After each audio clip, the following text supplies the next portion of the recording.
नमस्कार। अफगानिस्तान से जो तस्वीरें आ रही हैं वो वाकई दिल दहला देने वाली हैं।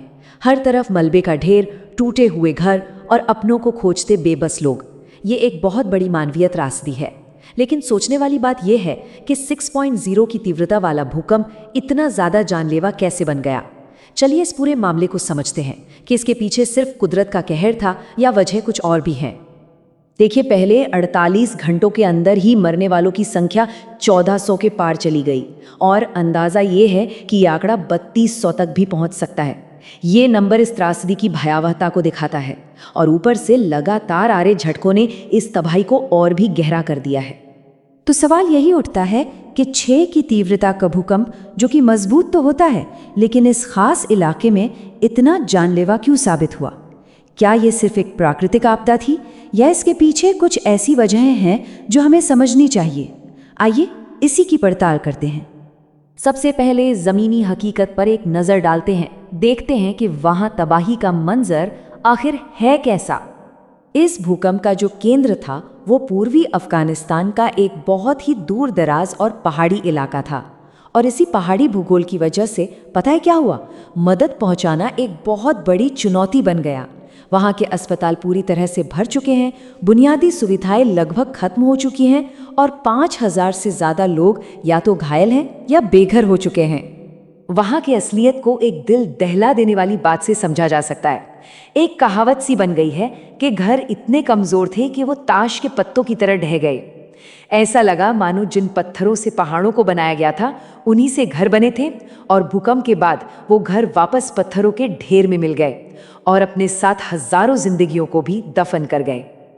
अब आगे बढ़ते हैं। ये जो तबाही है ना, ये कोई पहली बार नहीं हुई है। इस इलाके का भूकंपों से एक बहुत ही दर्दनाक और पुराना रिश्ता रहा है। अगर हम इतिहास पर नज़र डालें तो एक खतरनाक पैटर्न साफ दिखाई देता है।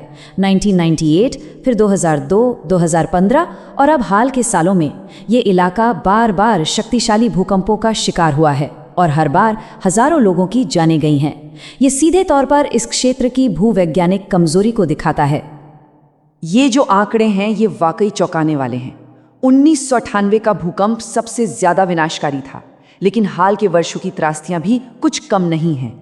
इससे पता चलता है कि ये एक ऐसी समस्या है जो खत्म नहीं हो रही बल्कि बार बार लौट कर आ रही है।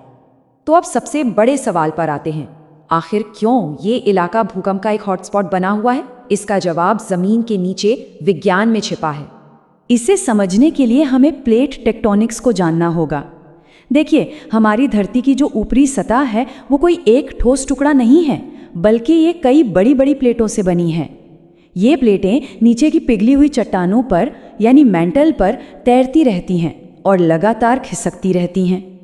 और अफगानिस्तान वो ठीक उसी जगह पर मौजूद है जहां दो विशालकाय प्लेटें, इंडियन प्लेट और यूरेशियन प्लेट, एक दूसरे से टकरा रही हैं। मतलब ये एक बहुत बड़े भूवैज्ञानिक टकराव का केंद्र है। तो होता क्या है, जब ये दो प्लेटें टकराती हैं तो जबरदस्त ऊर्जा पैदा होती है। इसी महाटकराव ने हिमालय और हिंदुकुश जैसे विशाल पहाड़ों को जन्म दिया।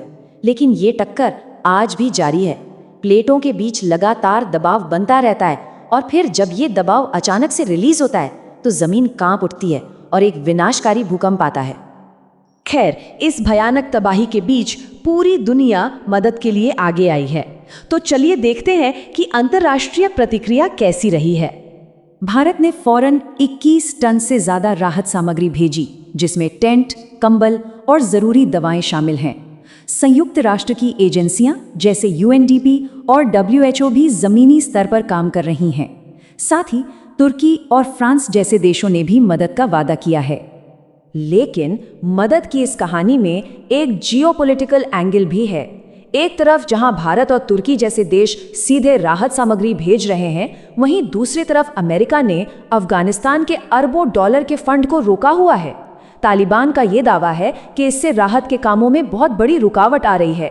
ये इस संकट की जटिलता को दिखाता है। तो अब तस्वीर बिल्कुल साफ है।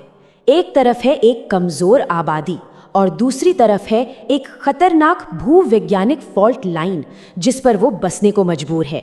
इस त्रासदी का असली कारण इसी संगम में छिपा है।